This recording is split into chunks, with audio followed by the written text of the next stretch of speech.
push to address kids and crime. Tonight, a bill is waiting for the governor's signature after an increase of juvenile crime in our area that has lasted for months. But the list includes some high-profile cases like the one involving Caden Holland, also known as Baby K. Holland was found guilty of attempting to murder a student on a bus when he was just 15 years old.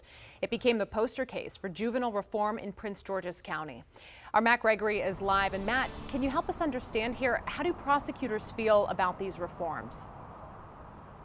Yeah, Simone, just a few weeks ago, it was actually early March, I stood here with State's Attorney Aisha Braveboy, and she told me about how Baby K's case really was on the juvenile system, how it failed not only Baby K, the juvenile system, she said, but also his victims.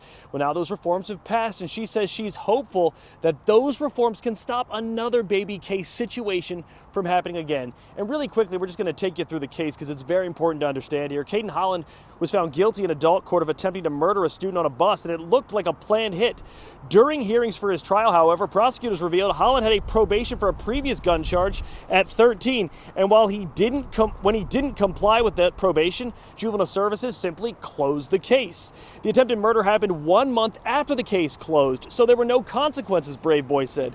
And Braveboy pointed out this is just one of the cracks formed in the juvenile system in Maryland. Maryland's General Assembly's new juvenile reform bill has many tenets to it, and high on the list for Braveboy, she said, is that cases get turned over to the prosecutor's office earlier from Juvenile Services. She also said that there's a commission coming from this bill formed to oversee juvenile services, and in Holland's case, an extension of probation that involves prosecutors.